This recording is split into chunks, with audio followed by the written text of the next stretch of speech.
Our next speaker, ladies and gentlemen, is Ray Clough. Der Tag. Der Tag by Ray Clough.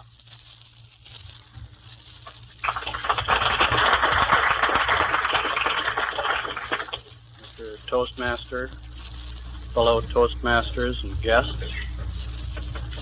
it seems to me that all of us Americans are likely to be a little bit cavalier in our attitude towards our liberties and freedoms, privileges that we enjoy in this country, and that in fact we're even apt to be downright disrespectful towards our flag as a symbol of those liberties, privileges, and freedoms.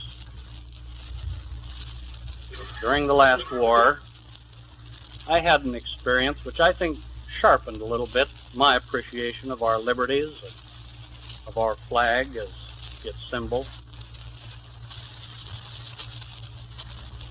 On the 14th day of October, 1943, on an air raid over Schweinfurt, Germany, I was shot down and taken prisoner of war. I was a prisoner for just over a year and a half. But as I stand now before you, almost 10 years later, looking back on those endless days and weeks and months in prison camp, in my memory they've all sort of blurred and run together, sort of haze, sort of a general recollection only now of being always a little too cold, a little too tired, a little too hungry, a little bit too discouraged. But of all those days, there is one day that stands out sharp and vivid in my memory, and that was the day of our liberation, the 29th day of April, 1945. By that stage in the war, the American and British airmen, for the most part, had been moved down to a camp just north of Munich, 30 miles north of Munich, 30 miles south of the Danube River, at Moosburg, Germany. And it wasn't so much that I was surprised, that any of us were surprised to be liberated on the 29th of April. We expected it. We knew that for several days before the 29th, the German guards who paced just inside and just outside of those double barbed wire fences had on under their uniforms civilian clothes, so that at the first sign of Americans they could strip off their uniform and assume the pretended innocence of German civilians. And we know that those Germans in the guard towers, those tall, long-legged lookout spots, scanned the sky to the north, nervously watching for approaching signs of battle. We'd heard that early in April, Hitler, in a last maniacal move, had dispatched to our prison camp a division of SS for the purpose of annihilating and executing the British and American prisoners of war as a retaliatory measure against the bombings of Berlin and other German centers of population. But we knew that Patton's Third Army, which was slashing across southern Germany, had overrun and destroyed that SS division. And so we knew that our liberation was close. And when we awoke on the 29th day of April, 1945, we weren't so surprised to see that those Germans who had paced inside and outside of the barbed wire fence were gone. And looking up in those lookout towers, they were empty. But we were not yet free. Still in the blockhouse at the main gate to our camp were entrenched some German soldiers with their guns trained inward on our camp, so that we were still prisoners. And then at 10 o'clock in the morning, a thing happened that indicated to us we thought we must be free now. A P-51 Mustang fighter plane zoomed low over our camp, rocked his wings in greeting to us Americans and British prisoners, and pulled up into the air doing slow rolls. And we cheered and we shouted and we thought, now we must be free on the minute of liberation.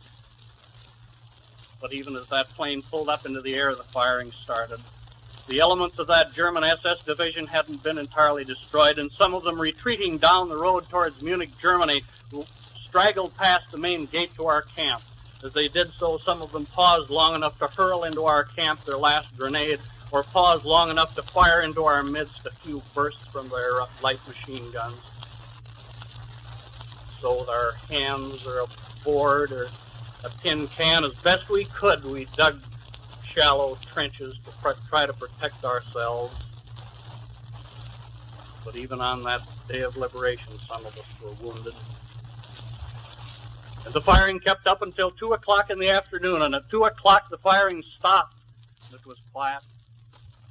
Then first we heard, and looking up out of our trenches, we saw approaching down the road towards Munich 3 tanks. And emblazoned on the side of each of those tanks was the white star of the Army of the United States. Those 3 tanks drove down the road towards our main gate. As they approached that blockhouse, the Germans entrenched there opened fire with light arms, but the shells just bounced off the tank. The lead tank drove up to the gate of our camp, swung the long nose of its rifle into the window of that blockhouse. The German soldiers inside came rolling and tumbling out, lay down on the ground and surrendered.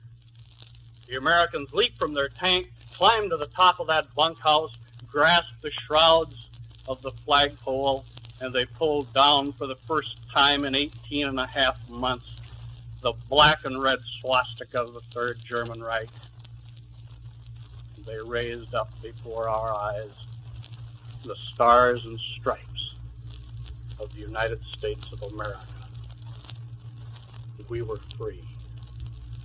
And I stood with my knees weak and my stomach hollow, and the tears rolled down my face, for I was free. I've seen pictures of immigrants to this country standing in the rail of a ship in New York Harbor looking up at the Statue of Liberty as a symbol. I think I know what those people see and what they think. They're seeing in that Statue of Liberty a symbol as I saw that day in Germany.